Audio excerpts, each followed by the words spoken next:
আল্লাহর পক্ষে কিয়ামতের দিন আমরা সাক্ষী হিসাবে দাঁড়াবো।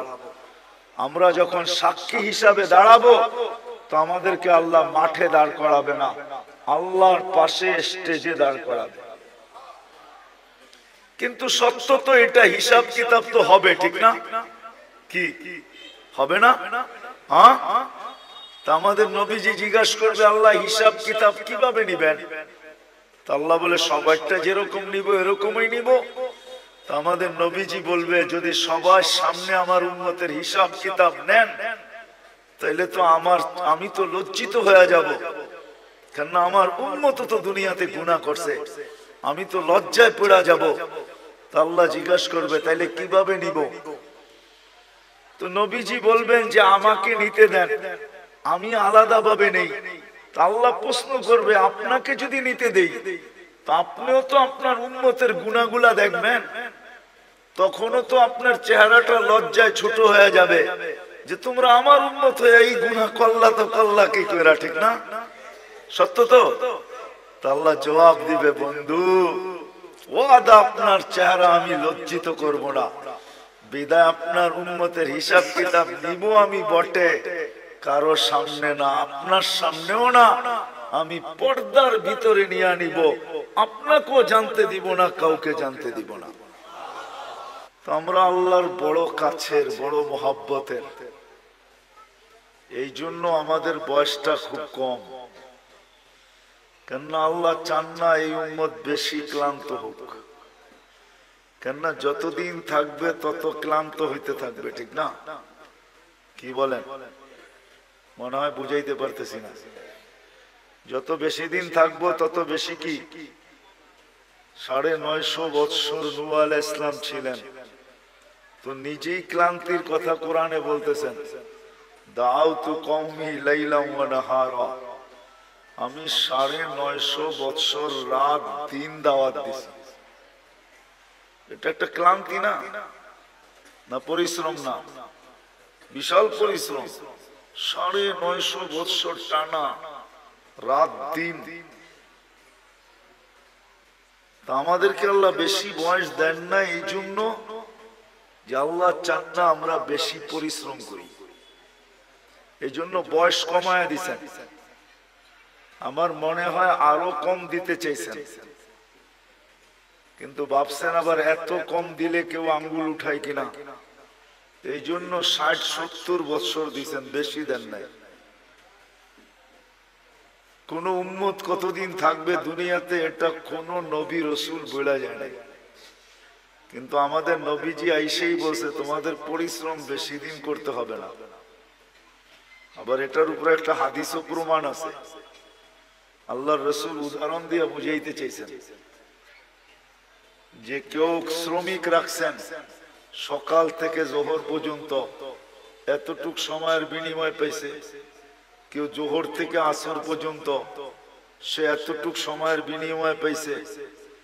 আর আমাদেরকে আল্লাহ সময় দিছেন আসর থেকে মাগরিব পর্যন্ত। এই জন্য হানাফি মুসাব বলে আসরের নামাজ একটু দেরি করে পড়ো, যাতে মাগরিব আর আসরের মধ্যখানে ঘন্টা খানিক সময় থাকে। এই জন্য আমরা আসর কিন্তু দেরি করে পড়ি, যেন মাগরিব আর আসরের ভিতরে সময় কম থাকে। তো আল্লাহ রসুল বলছে তোমাদেরকে সকাল থেকে নিয়ে সন্ধ্যা পর্যন্ত বিনিময় দেওয়া হবে। বুঝা গেল খাটাইলেনও কম, আবার বিনিময়ের গাট্টিও দিলেন বড়। গাট্টি বুঝেন? সওয়াবও দিলেন অনেক বেশি, সওয়াবও দিলেন বেশি। আল্লাহর আমাদের সাথে একটা মহব্বত আছে, মহব্বত, ভালোবাসা।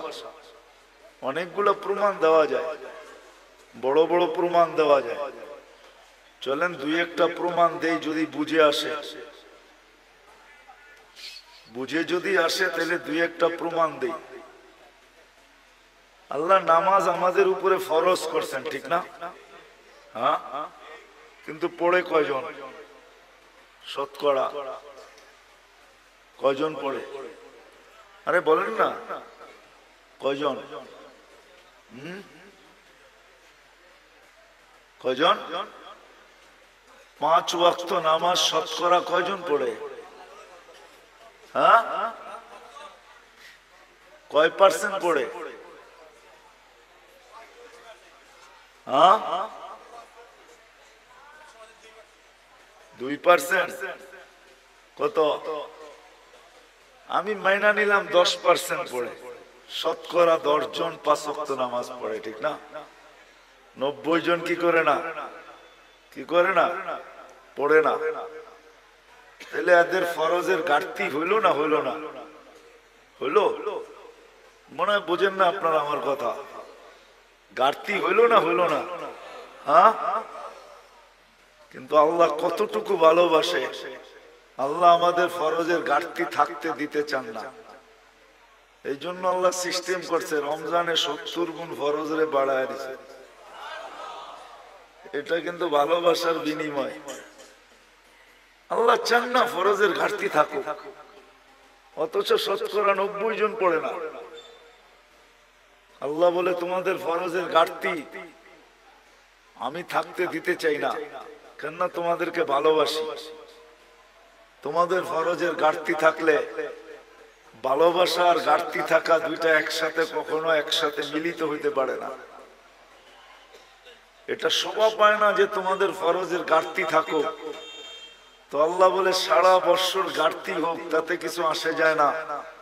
রমজানে 70 গুণ বাড়ায়া দিলাম ফরজ। এক রমজান পড়লে সারা বছরের ঘাটতি পুরা হওয়ার পরেও বিরাট বড় একটা ঘাটতি তোমাদের কাছে থেকে যাবে। মনে হয় বুঝাইতে পারি না। আল্লাহ ভালোবাসেন, এই জন্য আল্লাহ আমাদেরকে ভালোবাসেন। কয়জন শতকরা কোরআন শরীফ পড়তে পারে? শতকরা কয়জন পারে জানেন? এই মজমায় যত লোক আছে মাদ্রাসার ছাত্র ছাড়া কয়জন আমরা কোরআন পড়তে পারি? বেশিরভাগই পারি না, ঠিক না? হ্যাঁ, বুঝা গেল শতকরা 90 জনই কোরআন পড়তে পারে না। চলেন 90 জন না হোক, শতকরা 60 জন তো কোরআন পড়তে পারে না, এটা সত্য, ঠিক না? হ্যাঁ, যে কোরআন পড়তে পারে না সে কি কোরআন খতমের সওয়াব পাইতে পারে? হ্যাঁ, যে কোরআন পড়তে পারে না সে তো কোরআন খতমের সওয়াব পাইতো পাওয়াটা সম্ভব না, কেন কোরআনই তো পড়তে পারে না, খতমের সওয়াব কোত্থেকে পাবে? কিন্তু আল্লাহ আমাদেরকে ভালোবাসেন, এই জন্য আল্লাহ বলে কোরআন তোমাদেরকে দিলাম, পড়তে পারো আর না পারো, খতমের সওয়াবের থেকে তুমি বঞ্চিত হও, এটা আমি আল্লাহ চাই না। আর এটা ভালোবাসা, এটা বুঝায়ও না যে তুমি খতমের সওয়াবের থেকে বঞ্চিত হবে। বিদায় আল্লাহ সূরা ইখলাস দিবেন যে একবার পড়বা 10 পারা, দুইবার পড়বা 20 পারা, তিনবার পড়বা, খতমের সওয়াব মিললো না? মিললো না? হ্যাঁ, মিলছে? সত্য তো? হ্যাঁ, পাক্কা? হ্যাঁ, এটা আল্লাহ ভালোবাসেন, এই জন্য আল্লাহ সূরা ইখলাস দিবেন। ইখলাস দিবেন, সূরা ইখলাস দিবেন। নামাজ আল্লাহ আমাদেরকে দিবেন, কিন্তু যতজনই শুনছেন নামাজ আমাদেরকে দিবেন, সবাই বলছে পড়বে কি কইরা? তাও 50 ওয়াক্ত কি করে পড়বে এরা? তো মুসা আলাইহিস সালাম আমাদের নবীজিকে বইলা কয়া কমাইতে বলছেন, কমায় নিয়ে আসেন। তা আমাদের নবীজির কথা বুঝে আসছে, তুমি যা কমাইতে কমাইতে 5-এ নিয়ে আসছেন। যখন 5-এ আনছেন তখন উনি বলতেছিল 5 ওয়াক্ত পড়বে না আপনার উম্মত, পড়তে পারবে না, 5 ওয়াক্ত পড়বে না, আপনি আবার কমায় নিয়ে আসেন। কিন্তু আমাদের নবীজি বলছে আমার লজ্জা লাগে। কিন্তু মুসা আলাইহিস সালাম বারবার বলতেছে পড়বে না, লজ্জার দিকে তাকায় লাভ নাই, জান কমায় নিয়ে আসেন, আপনার উম্মত 5 ওয়াক্ত পড়তে পারবে না, আমি তো 2 ওয়াক্ত পড়াইতে পারি নাই। আপনার উম্মত 5 ওয়াক্ত পড়বে কি করে, কমায় নিয়ে আসেন। আল্লাহ ভালোবাসে এই জন্য কানে কানে বইলা দিছে 5 ওয়াক্ত নিয়ে যান, আমি নিজে সবাইকে ডাইকা ডাইকা পড়ায় নিব। এই জন্যই কিন্তু আল্লাহ ডাইকা ডাইকা পড়ায় আমাদেরকে, যদিও আমরা পড়ি না। যা হোক, যেটা বুঝাইতেছিলাম, কথা কিন্তু লম্বা হবে না, শর্টই হবে, অল্প কথা হবে, অল্প। আমাদের জীবনটা অতি ছোট, অতি। তুলনা দেখাইলাম আমি, 950 বৎসরের সামনে 60-70 বৎসর, এটা অতি ছোট, অতি। কিন্তু একটা জবাব দিলাম যে আমাদেরকে এত ছোট বয়স কেন দিলেন, এটাই প্রমাণ দিলাম যে ছোট বয়স এই জন্য দিলেন, অল্প বয়স এই জন্য দিলেন যে আল্লাহ আমাদেরকে অনেক ভালোবাসে। মানুষ কোনোদিন ভালোবাসার পাত্রকে ক্লান্ত করতে চায় না, যে ভালোবাসার পাত্র ক্লান্ত হোক, ভালোবাসার পাত্র ক্লান্ত হোক, এটা মানুষ কখনো চায় না। যখন মানুষ চায় না তো আল্লাহ কি করে চাবে? এই জন্য আল্লাহ আমাদের বয়স কমায় দিচ্ছেন।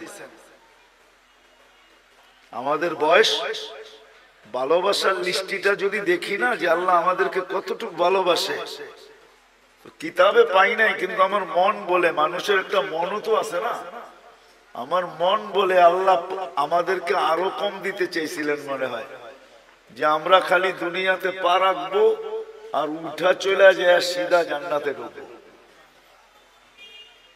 60-70 বৎসরও আমাদেরকে বেশি দিয়া দিয়েছেন।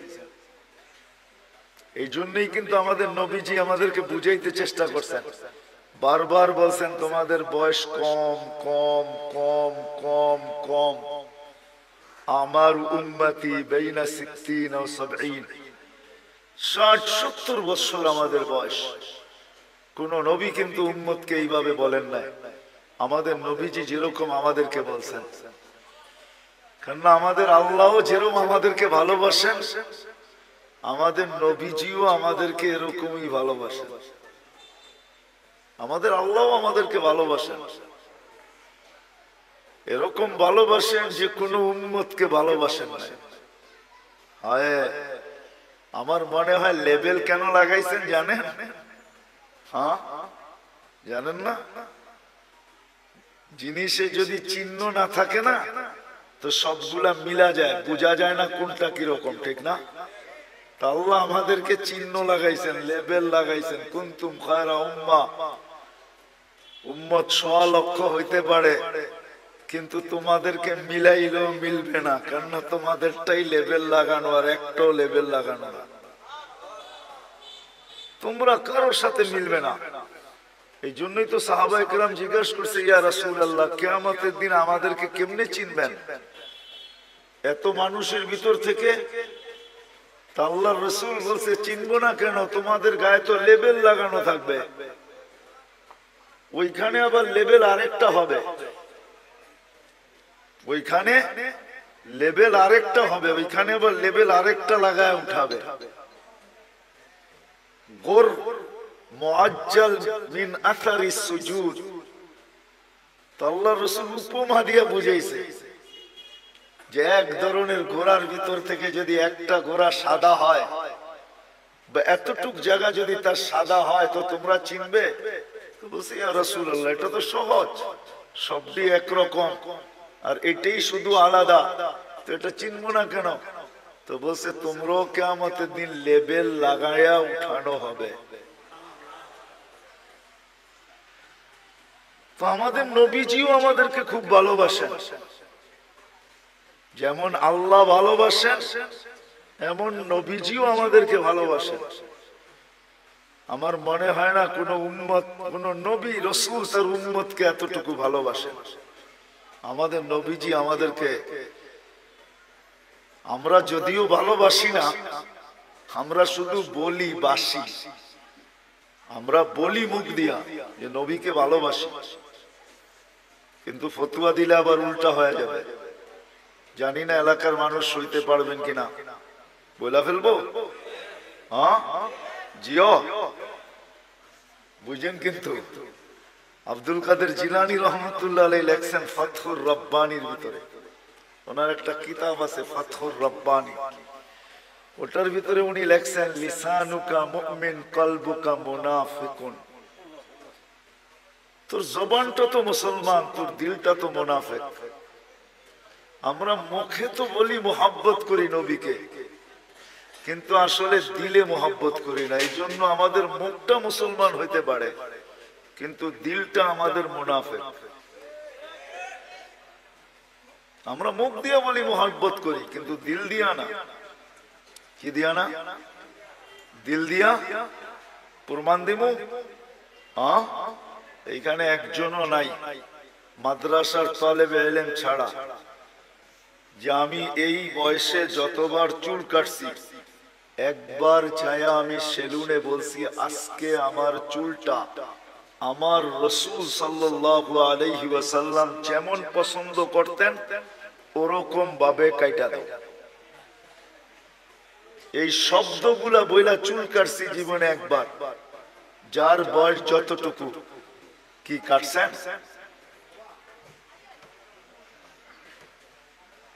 কয়জন কাটছি? রাগ হয়ে গেলেন? হ্যাঁ হ্যাঁ, তাহলে বুঝে গেল এইটা আর এটা এক না, এটা আর এটা, এটা আর এটা এক না। মোহব্বত করি এটা তো বললাম, কিন্তু আমাদের জীবনে নবীজির সুন্নত কতটুকু আছে বলেন? কবির কথাই তো সত্য, তাসির রাসূল ওয়া তুযহিরু হুব্বাহু। কবির কথা আর আব্দুল কাদের জিলানী রহমাতুল্লাহ আলাইহির কথা মিলা গেছে। তাসির রাসূল ওয়া তুযহিরু হুব্বাহু, রাসূলের মোহাব্বত করো এটা তো বলো, কিন্তু সর্বক্ষেত্রে নবীর বিরোধিতা করো, সুন্নতকে মানো না। তো কবি বলে তুমি যে কেমন মোহাব্বতকারী এটা আমার বুঝিয়ে আসলো না, যে এটা আবার কেমন মোহাব্বতকারী বলো তো। মোহাব্বত করি তো আমাদের আল্লাহও আমাদেরকে মোহাব্বত করেন, এই জন্য বয়স আমাদেরকে বেশি দেন নাই, কেননা মোহাব্বতের পাত্র বেশি ক্লান্ত হোক এটা কেউ চায় না। যার ঘরে মেয়ে নাই শুধু ছেলে আর ছেলে, তো এক সময় স্বামী স্ত্রী দুইজন মিলা বলে মেয়ে নাই কি হয়েছে, ছেলে তো আছে, ছেলে দিয়া মেয়ে নিয়ে আসবো আর মেয়ের মতো পালবো। জিও বুঝে আসতেছে? হ্যাঁ, তখন শাশুড়ি আর বউদেরকে কাজ করতে দেয় না, কেন? মোহাব্বত করে। আল্লাহ আমাদেরকে মোহাব্বত করেন, এই জন্য বয়স দিচ্ছেন কম, আমরা বেশি খাটি এটা আল্লাহ চায় না। আমি প্রমাণ দিছি, আরো কয়েক ডজন না কয়েক শত ডজন দেওয়া যাবে।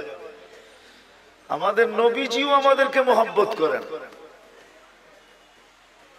যদি মোহাব্বত না করতেন তাহলে আল্লাহ বলতেন না হারিসুম বিল মুমিনিন রাউফুর রহিম, এই শব্দগুলো আল্লাহ কোনোদিন বলতেন না। আমাদের নবীজিও আমাদেরকে মোহাব্বত করেন, যদিও আমরা নবীকে মোহাব্বত করি না। আমি তো একটা প্রমাণ দেখাইলাম, একজন ছাড়া আর কেউ হা বলতে পারলো না। আমরা নবীকে মোহাব্বত করি না, নবীজি আমাদেরকে মোহাব্বত করেন, নবীজি আমাদেরকে মোহাব্বত করেন। মনে হয় নিজের আপন জনকেও এতটুকু মোহাব্বত করেন না যতটুকু উম্মতকে মোহাব্বত করতেন, করতেছেন, করবেন। নবীজি আমাদেরকে মোহাব্বত করতেন, এখনো করতেছে আর করবে। মোহাব্বত উম্মতকে। চলেন একটা মোটা উদাহরণ দিই যদি বুঝে আসে, তবে হাদিস থেকে বানায় না। আমাদের দেশে কয়েকদিন আগে ইউনিয়ন পরিষদের ইলেকশন গেছে, ঠিক না? আপনাদের এখানে গেছে? ইলেকশন তো হয়, ঠিক না? না হয় নাই? সারা বাংলাদেশে গেছে, আপনাদের এখানে হয় নাই? মানে মেয়র ইলেকশন হয়েছে, ঠিক না? ইউনিয়ন পরিষদ হয় নাই। বাংলাদেশে ইউনিয়ন পরিষদের চেয়ার পাওয়ার জন্য মানুষ মরতে রাজি, মারতে রাজি। সারা বাংলাদেশে ইউনিয়ন পরিষদের ইলেকশনে বহুত লোক এবার মারা গেছে, এমনকি প্রার্থী পর্যন্ত মারা গেছে, শুধু ইউনিয়ন পরিষদের একটা চেয়ার পাওয়ার জন্য। আর আমাদের নবীজিকে যতদিন থেকে আল্লাহ নবুয়তের ঘোষণা দিয়েছেন, অতদিন থেকেই বলতে বলতে আসতেছেন, বন্ধু আপনার জন্য একটা চেয়ারও রাখছি। ওই চেয়ারটার নাম হলো মাকামে মাহমুদ। কি? ওই চেয়ারটার উপরে আর একটা চেয়ার আছে, আর কোনো চেয়ার নাই। ওটা হলো আল্লাহর কুরসি। আর কুরসির নিচে শুধু একটাই চেয়ার আছে, ওটার নাম মাকামে মাহমুদ। আল্লাহর রাসূল সাল্লাল্লাহু আলাইহি ইসলামের চেয়ারের নিচে আর কোনো চেয়ার নাই। আল্লাহ দুইটা চেয়ারই বানাইছেন, একটার নাম কুরসি, একটার নাম মাকামে মাহমুদ। কিয়ামতের দিন নিয়ে যাওয়া হবে, চেয়ারও লাগানো হবে, আল্লাহর রাসূলও চেয়ারের কাছে যাবেন, আল্লাহও বলবেন ডাইন পাশে রাখা হবে আল্লাহ, আর বলবে বন্ধু বসেন, কিন্তু আল্লাহর রাসূল চেয়ারে বসবেন না। প্রতি উত্তরে বলবেন আমি যদি বসি তাহলে আমি যে ভালোবাসি আমার পিপাসিত উম্মতকে যে আমি ভালোবাসি, আমার এই পিপাসিত ভালোবাসার পিপাসিত উম্মতকে কে পানি পান করাবে? বিদায় আমি বসবো না, আমি তো হাউজে কাউসারে যাব, নিজের হাতে উম্মতকে পানি পান করাবো, আর উম্মতকে বলে দিব লা তাজমান বাদাহা আবাদা, আর কোনদিন তুমি পিপাসিত হবে না। শুধু পানি পান করাবে, এখানেই শেষ না। আরেকটা দেখাইতেছি ভালোবাসা, নাইলে চেয়ারে না বসা মানুষ চেয়ার পাওয়ার জন্য মরতে রাজি, মারতে রাজি। আর নবীজির জন্য চেয়ার রাখা আছে আল্লাহর পাশে। হায় হায় হায়, বলবে আমি মিজানের কাছে যাব, আর যা নিজের চোখে দেখবো উম্মতের পাল্লা সামনে ঝুঁকে না পিছে ঝুঁকে। শুধু দেখবো না, আপনি যে আমাকে প্রতিশ্রুতি দিছেন ওইগুলা ওই পাল্লার কাছে দাঁড়ায় আমি প্রতিশ্রুতি গুলা বাস্তবায়ন করব।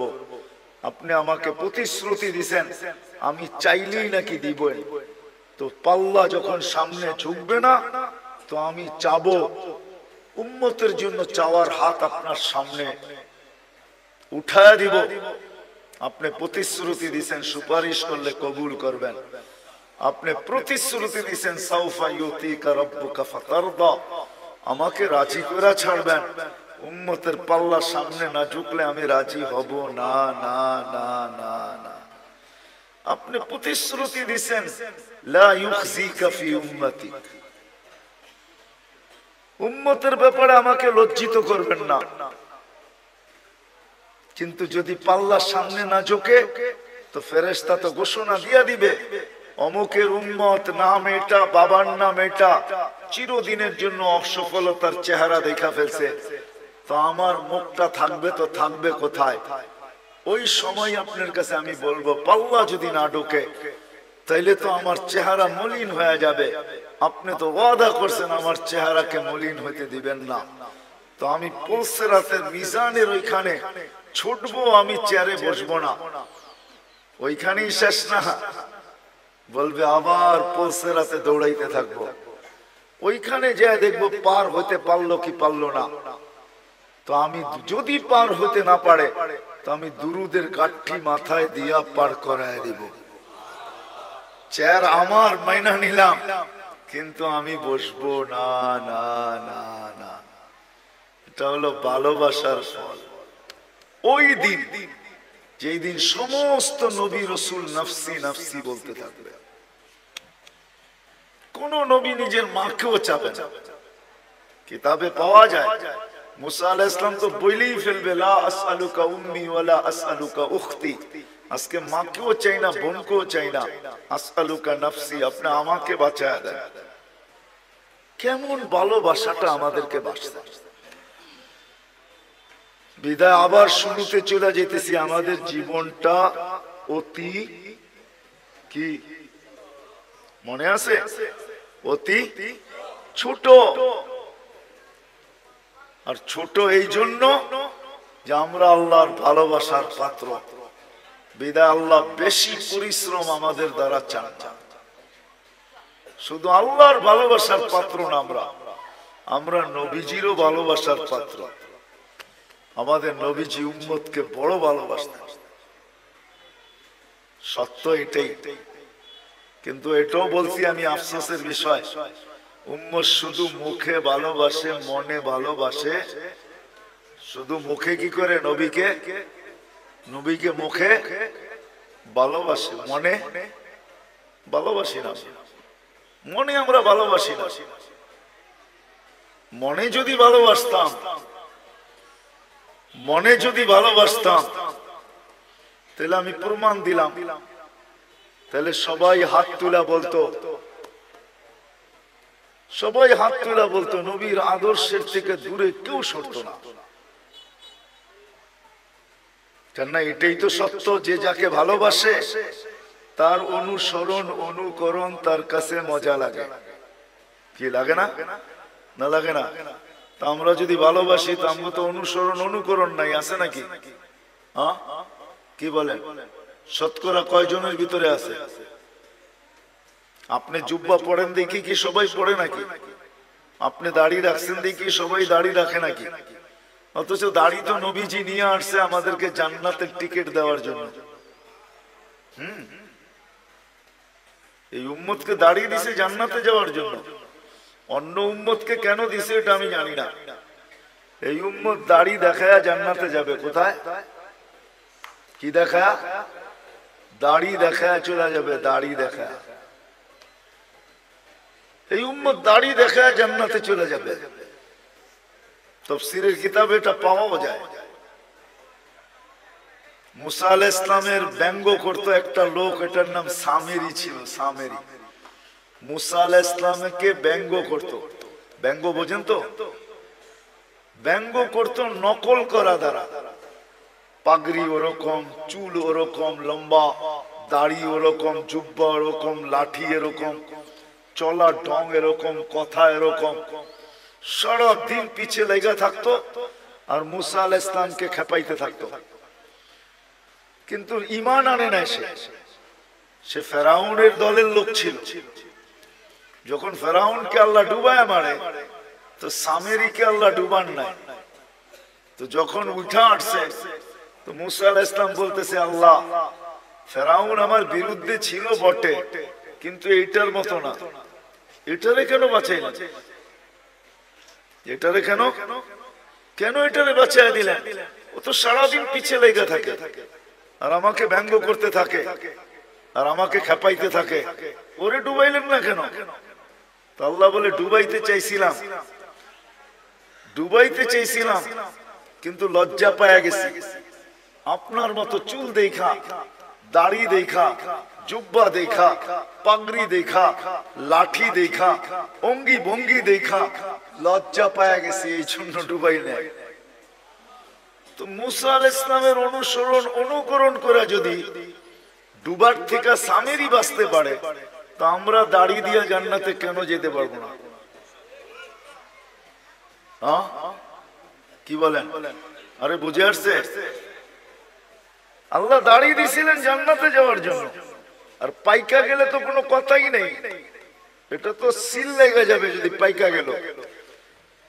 কিতাবে আছে মুহাদ্দিসে জামানার সবচেয়ে বড় মুহাদ্দিস মারা গেছেন। সঙ্গীরা সাথীরা স্বপ্নে দেখছেন, জিজ্ঞাসা করছে কি করা হলো তোমার সাথে, কি ব্যবহার হলো? তো বলতেছে দাড়ি দেখায় জান্নাতে চলে গেছে। দাড়ি দেখায় মানে? আল্লাহ জিজ্ঞাসা করছিল, ওই বুইরা কি নিয়ে আসছস?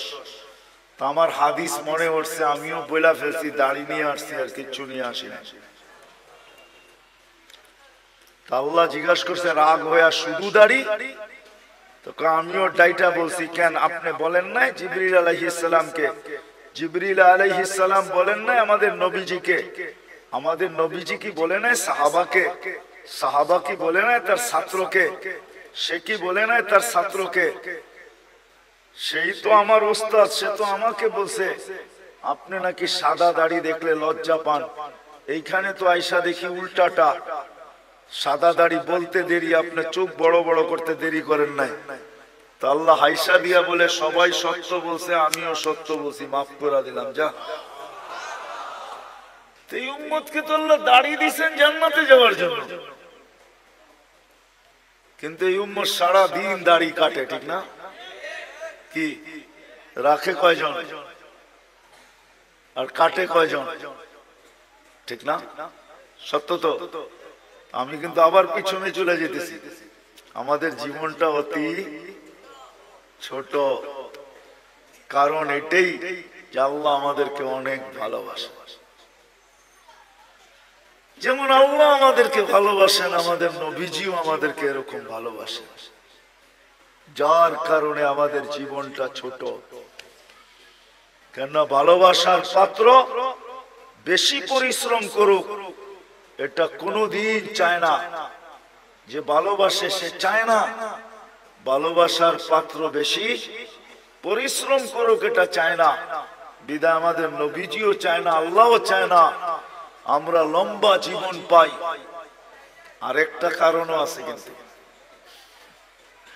হাদিস মনে উঠলো এই জন্য বলতেছি, আমরা যে বেশি পরিশ্রম না করি এটার একটা প্রমাণ দিতেছি বয়সের হাদিস দিয়া। এই উম্মতের বয়সের অনেক দাম। 40-এ যখন পা দেয় তো এই উম্মতের 2-3টা রোগ আর হয় না। 15 থেকে নিয়ে 40 পর্যন্ত যদি এই উম্মত আল্লাহ আল্লাহর রাসূলকে মানা অবস্থায় পা দিল 40-এ, তো 3টা কঠিন রোগ আর হবে না। শ্বেত রোগ হবে না, পাগল হবে না, কুষ্ঠ রোগ হবে না। 50-এ যখন পা দিবে তখন আর কঠিন হিসাব হবে না। 60-এ যখন পা দিবে তো ফেরেশতা তাকে ভালোবাসতে শুরু করবে। 70-এ যখন পা দিবে তো আল্লাহ এই ব্যক্তির আল্লাহর কাছে চলে যাক, এটা আল্লাহ আকাঙ্ক্ষা করবে যে এখন তুমি আমার কাছে চলে আসো।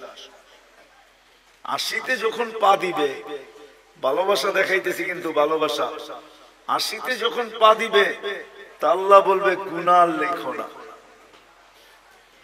কেননা 70-এর উপরে পার হয়ে গেছে, তো ভালোবাসা আটটু বেড়ে গেছে, ঠিক না? আরে হইল নাকি? গুনাহ লেখো না, গুনাহ লেখা হয় না।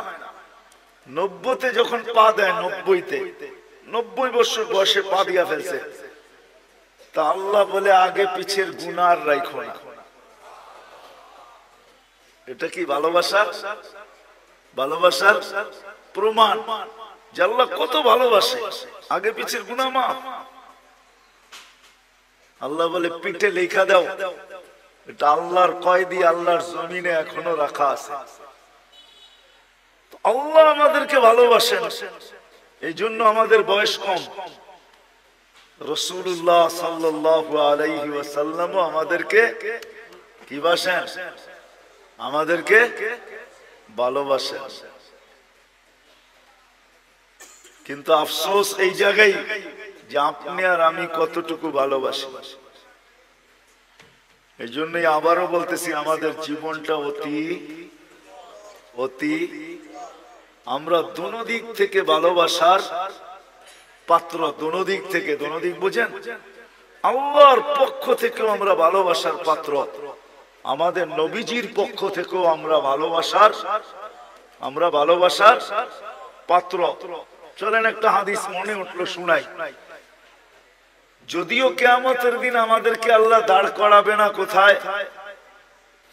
কিয়ামতের মাঠে আল্লাহ আমাদেরকে দাঁড় করাবে না। আমরা কিয়ামতের মাঠে ইনশাআল্লাহ দাঁড়াবো না। হ্যাঁ বলেন ইনশাআল্লাহ। আমরা কিয়ামতের মাঠে দাঁড়াবো না, আমাদেরকে এর জন্য আল্লাহ স্টেজ বানাবে আল্লাহর পাশে। ওই স্টেজে আমরা দাঁড়াবো, ওই স্টেজে। ওই স্টেজে দাঁড়াবো আমরা। আমি তো এক ডজন অনেক দেখাইতে পারি, কিন্তু আমি জানি না ওলামারা আমার সাথ দিবে কি দিবে না। জালালউদ্দিন সুয়ুতী রহমতুল্লাহ আলাইহি লেখছেন, আমাদেরকে আল্লাহ স্টেজে দাঁড় করাবে।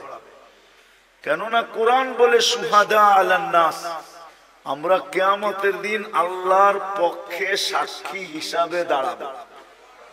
কার পক্ষে? কার পক্ষে? আল্লাহর পক্ষে কিয়ামতের দিন আমরা সাক্ষী হিসাবে দাঁড়াবো। আমরা যখন সাক্ষী হিসাবে দাঁড়াবো তো আমাদেরকে আল্লাহ মাঠে দাঁড় করাবে না, আল্লাহর পাশে স্টেজে দাঁড় করাবে। কিন্তু সত্য তো এটা, হিসাব কিতাব তো হবে, ঠিক না? কি হবে না? হ্যাঁ, তা আমাদের নবীজি জিজ্ঞাসা করবে আল্লাহ হিসাব কিতাব কিভাবে নিবেন? তা আল্লাহ বলে সবাইটা যেরকম নিব এরকমই নিব। তা আমাদের নবীজি বলবে যদি সবার সামনে আমার উম্মতের হিসাব কিতাব নেন তাহলে তো আমি তো লজ্জিত হয়ে যাব, কেননা আমার উম্মত তো দুনিয়াতে গুনাহ করছে, আমি তো লজ্জায় পড়ে যাব। তা আল্লাহ জিজ্ঞাসা করবে তাইলে কিভাবে নিব? তো নবীজি বলবেন যে আমাকে নিতে দেন, আমি আলাদা ভাবে নেই। তা আল্লাহ প্রশ্ন করবে আপনাকে যদি নিতে দেই তো আপনিও তো আপনার উম্মতের গুনাহগুলা দেখবেন, তখনও তো আপনার চেহারাটা লজ্জায় ছোট হয়ে যাবে যে তোমরা আমার উম্মত হয়ে এই গুনাহ করলা, তো করলা কি করে, ঠিক না? সত্য তো? আল্লাহ জবাব দিবে বন্ধু ওয়াদা আপনার চেহারা আমি লজ্জিত করব না, বিদায় আপনার উম্মতের হিসাব কিতাব নিব আমি বটে, কারো সামনে না, আপনার সামনেও না, আমি পর্দার ভিতরে নিয়ে নিব, আপনাকেও জানতে দিব না, কাউকে জানতে দিব না। বিদায় আমি শেষ জায়গায় চলে আসছি। জীবনটা আমাদের অতি আমরা দুনো দিক দিয়ে ভালোবাসার পাত্র। আমি কি বুঝাইতে পারলাম? দুনো দিক দিয়ে আমরা ভালোবাসার পাত্র। বিদায় আমাদের এই ছোট জীবনটাকে সুরক্ষিত করতে হবে, এটাই আল্লাহর দাবি। তুমি তোমার ছোট জীবনটাকে সুরক্ষিত করো, হেফাজত করো, সুরক্ষিত করো, তোমাদের কাছে এটা দাবি। সুরক্ষিত করো তোমরা তোমাদের জীবনটাকে, কেননা সুরক্ষিত করা, হেফাজত করা আমাদের প্রত্যেক নর নারী, যুবক বৃদ্ধ সবার কাছে আল্লাহর দাবি হলো। বাচ্চার কথা ভিন্ন, পাগলের কথা ভিন্ন, বাকি সবার কাছে আল্লাহর দাবি হলো এই ছোট জীবনটাকে সুরক্ষিত করো, যেটাকে হেফাজত বলে। যে জীবনটাকে সুরক্ষিত করবে, যে জীবনটাকে সুরক্ষিত করবে, যে জীবনটাকে সুরক্ষিত করবে, যে জীবনটাকে সুরক্ষিত করবে, হেফাজত করবে যে জীবনটাকে, কসম খোদা আল্লাহ যে আমাদেরকে ভালোবাসেন, আল্লাহর রাসূল যে আমাদেরকে ভালোবাসেন, যে সুরক্ষিত করবে সে যেন এই ভালোবাসার মূল্য দিল। মূল্য শুধু নিজের মূল্য অর্জন করলো না, সে যেন এই দুজনের ভালোবাসার মূল্য দিল যে আল্লাহ আপনি যে আমাকে ভালোবাসেন, এই জন্য আমি আমার জীবনটাকে সুরক্ষিত করলাম। রাসূলুল্লাহ সাল্লাল্লাহু আলাইহি ওয়াসাল্লাম যে আমাদেরকে ভালোবাসেন, দুজনেরই দাবি আমাদের কাছে যে এই জীবনটাকে সুরক্ষিত করো। সত্য এটাই যে সুরক্ষিত করা যাবে, আল্লাহ আল্লাহর রাসূলের ভালোবাসার যেরকম মূল্য হবে, এরকম যে সুরক্ষিত করা যাবে সেও আল্লাহ আল্লাহর রাসূলের কাছে বড় মূল্যের পাত্র হবে, বড় মূল্যায়নের পাত্র হবে, বড় মূল্যায়নের পাত্র। নাইলে আল্লাহর রাসূল এই কথা কোনোদিন বলতেন না। কেমন মূল্যায়নের পাত্র, হায় কেমন মূল্যায়নের পাত্র। একটা হাদিসের দিকে তাকাইলে বোঝা যায় আল্লাহর রাসূল বলেন তোমরা কেমন মূল্যায়নের পাত্র হবে একটু শোনো। ইয়াস্তাকবিলুনি উম্মতি রব্বি, জান্নাতের গেটে আল্লাহ সর্বপ্রথম তোমাদেরকে স্বাগত জানাবে। জান্নাতীরা আল্লাহকে দেখবে বটে, দেখবে, কিন্তু আমাদের মতো সর্বপ্রথম দেখবে না। আমরা তো জান্নাতে ঢুকার আগে আমরা আল্লাহকে দেখব, আল্লাহ আমাদের ইস্তেকবাল করবে। তাইলে একটু ভাবেন কেমন মূল্যায়ন, যে আল্লাহ গেটে আমাদেরকে স্বাগত জানাবে। নাহলে আল্লাহ রাসূল কেন বললেন ইয়াস্তাকবিলুনি উম্মতি রব্বি, আমার রব আমাকে আর আমার উম্মতকে জান্নাতের গেটে স্বাগত জানাবে। কেমন মূল্যায়ন, কেমন মূল্যায়ন। আল্লাহ নিজেই বলতেছে আল জান্নাতু মুহাররামাতুন, জান্নাত সমস্ত উম্মতের জন্য হারাম, সমস্ত উম্মতের জন্য, যতক্ষণ পর্যন্ত আমার প্রিয় পাত্র উম্মতে মুহাম্মাদি না ঢুকবে। আমরা যতক্ষণ পর্যন্ত না ঢুকবো কোন উম্মতের জান্নাতে ঢুকার কোনো অনুমতি নাই। চাই জান্নাতের ফয়সালা তার জন্য যতই হোক না কেন তাকে অপেক্ষা করতে হবে, এটাই আল্লাহর ঘোষণা। তাহলে ভাবেন আমরা কতটুকু মূল্যবান। বিদায় আসেন এই সম্মেলন থেকে, আমার পরেও তো বক্তারা আসবে, কথা ওনারাই শোনাবে। আমি যদিও ওয়াদা ছিল চলে আসছি, বহু দূর থেকে ঢাকা আসছি, ওইখান থেকে এখানে আসছি, শরীর যদিও এখন অনুমতি দেয় না। এই মজমার থেকে, সম্মেলন থেকে আমরা প্রতিজ্ঞা করি আমাদের জীবনটা কিন্তু ছোট, অতি ছোট। আর ছোট কেন এটা আমি দেখাইলাম, যে আমরা আল্লাহর বড় প্রিয় পাত্র, আল্লাহর রসুলের বড় প্রিয় পাত্র। বিদায় আল্লাহ আল্লাহর রসুল চান যে আমরা আমাদের জীবনটাকে সুরক্ষিত করি, যুবক যৌবনকে সুরক্ষিত করুক, নারী নারীত্বকে সুরক্ষিত করুক, পুরুষ পুরুষত্বকে সুরক্ষিত করুক, গরিব দারিদ্রতাকে সুরক্ষিত করুক, যে যে অবস্থানে আছে সে নিজেকে সুরক্ষিত করুক। কেননা আমরা দুই দিক থেকে প্রিয় পাত্র। আল্লাহ চান না যে আমরা কিয়ামতের দিন প্রিয় পাত্রের উল্টাটা না হই। এই জন্য আল্লাহ চান আমরা আমাদের জীবনটাকে সুরক্ষিত করি। কিন্তু সুরক্ষিত সহজে কিভাবে করব? কিভাবে সহজে সুরক্ষিত করব? প্রত্যেক ব্যক্তি কিভাবে করবে?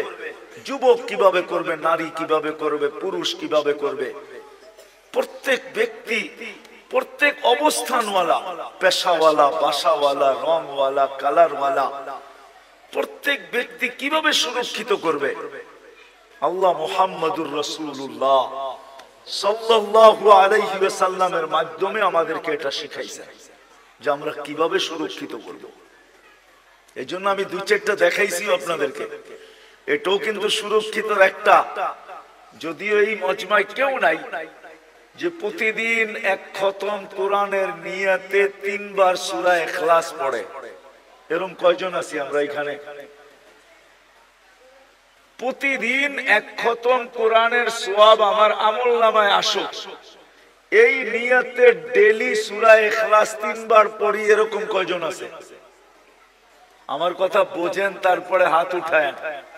প্রতিদিন পড়ি, প্রতিদিন কন্টিনিউ আমি ডেইলি পড়ি, এই নিয়তে যে কোরআন পড়তে পারি না তাতে কি আসে যায়, আমি ডেইলি এক খতম কোরআনের সওয়াব আমার আমলনামায় নিতে চাই। এই নিয়তে আমরা কয়জন পড়ি? এটাও কিন্তু জীবন গুছানোর, সুরক্ষিত করার একটা পন্থা আল্লাহ দিয়েছেন। একটু আগে দেখাইলাম না নামাজ, যে ফরজের ঘাটতি এই উম্মতের না থাকুক, কেননা ফরজের ঘাটতি যদি থাকলো তাহলে আর জীবনটা গুছানোর কোনো রাস্তা থাকবে না। এই জন্য আল্লাহ নামাজ দিছেন বটে, কিন্তু ঘাটতি কিভাবে পূরণ হয়?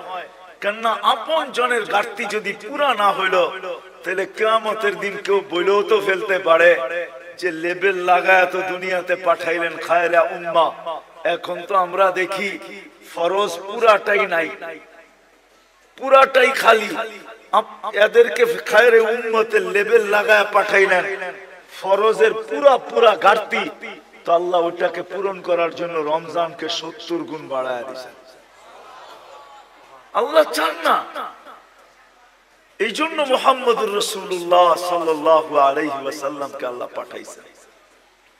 আর নবী আসছেন, চলেও গেছেন, আমাদেরকে শিখায় গেছেন, শিখায় গেছেন, আদর্শ দিয়া গেছেন।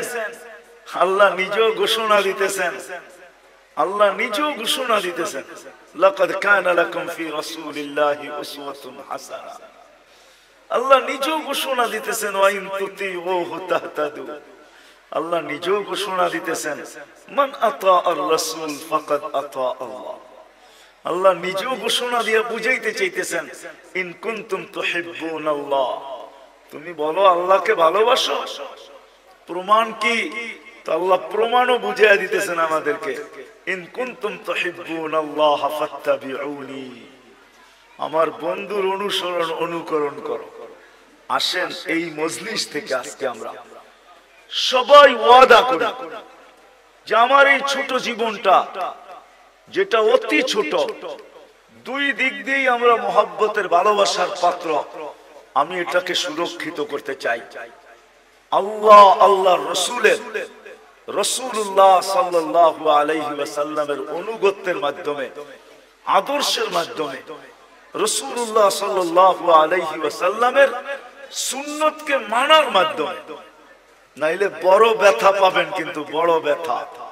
কোরআনের এক আয়াত আমাকে বুঝায় যে আল্লাহর রাসূল কত বড় ব্যথা পাবেন, যেই ব্যথার পরে আল্লাহর রাসূল চিৎকার দিয়া বলবেন, কওমি ইত্তাখাযু হাযাল কুরআনা মাহজুরা। বড় ব্যথা পায় আমাদের বিরুদ্ধে মোকদ্দমা দায়ের করে দিবেন।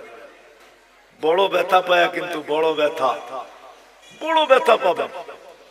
হাদিসও আছে, হাউজের কাউসারের কাছে যাবেন, পানি পান করার জন্য যাবে, কিন্তু দিলে এতটুকু ব্যথা পাবে, দেখা চেহারা দেখে এতটুকু ব্যথা পাবে যে চিৎকার দিয়া বলবে, সুকান সুকান লিমান গাইয়ারা বাদি।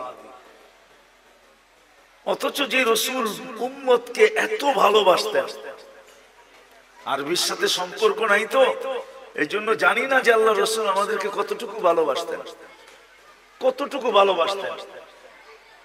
নাইলে আল্লাহ হারিসুম বিল মুমিনিনা রাউফুর রহিম বলতেন না। রাউফ এটা আল্লাহর সিফাত, রহিম এটা আল্লাহর সিফাত। আল্লাহ দুটোটা বন্ধুকে দিয়া দিয়েছেন, কতটুকু উম্মতকে ভালোবাসতেন। এই জন্য আসেন আজকে ওয়াদা করি যে আমরা আমাদের এই ছোট জীবনটাকে আল্লাহর রাসূলের মানার মাধ্যমে, এর আদর্শকে মানার মাধ্যমে সুরক্ষিত করব। কি রাজি? ওয়াদা পাক্কা? কিন্তু কিন্তু এটা শিখতে হবে, তাইলে আল্লাহর রাসূলের আদর্শ শিখতে হবে। কিন্তু আপনি যদি বলেন, এইখানেও একটা প্রশ্ন আছে, আপনি যদি বলেন যে আমি সবগুলা পুরা করতে পারবো, তো পারবো কি করে? এই জন্য ভালোবাসার বিকাশ কিন্তু এটা আল্লাহর রাসূল কমায় দিয়েছেন, আল্লাহ কমায় দিয়েছেন বন্ধুর মাধ্যমে। আল্লাহর রাসূল বলছে, লাউ উমিলা উশরা মা উনসিলা বিলা নাজা, তোমরা যদি 100 ভাগের 10 ভাগও করে দেখাইতে পারো, তো আল্লাহ তোমাদেরকে 1-এ 10, 10-এ 100, 100 নাম্বার দিয়ে তোমাদেরকে পাস করায় দিবে। আরো নিচে নাইমা আসছেন, বলছে শোনো শোনো শোনো শোনো, যদি ঈমান তোমাদের ভিতরে থাকলো, ঈমান যদি নিখুঁত হইলো, 100 ভাগের 10 ভাগও যদি না পারলে, একটা সুন্নত ধরেও যদি ঝুলতে ঝুলতে কবরে চলে আসলে, মান তামাসসাকা সুন্নতি ইনদা ফাসাদি উম্মতি, যেই সময় চতুর্দিকে ফিতনার ফাসাদ চলতে থাকবে, যেই দিকে সর্বশ্রেষ্ঠ মানুষ, কেমন ফিতনা আপনি ভাবেন, কেমন ফিতনা? একটা উদাহরণ, কারো বিরোধিতার জন্য না, উদাহরণ। যেই মানুষটাকে আল্লাহ সৃষ্টির ভিতরে সবচেয়ে সেরা বলতেছে, কেমন গুটগুটে ফিতনা, ওই মানুষটা নিজেকে সৃষ্টির ভিতরে নিকৃষ্টতম। আমাদের প্রবাদ বাক্যে সবচেয়ে দুষ্ট মানুষে কি বলে? বানর বলে, বানর, বান্দর, ঠিক না? সবচেয়ে দুষ্টটারে কি বলে? হ্যাঁ, তাহলে কেমন বড় ফিতনা, কেমন গুটগুটে ফিতনা। যে মানুষটাকে আল্লাহ সৃষ্টি সেরা বলেও ঘোষণা দিলেন, কেমন ফিতনার শিকার যে ওই মানুষটা নিজেকে সৃষ্টির ভিতরে সবচেয়ে যেটা দুষ্ট বানর, নিজেকে বানর বলতে এখন রাজি হইতেছে, আমি বানর, মানে বুঝাইতে পারি না।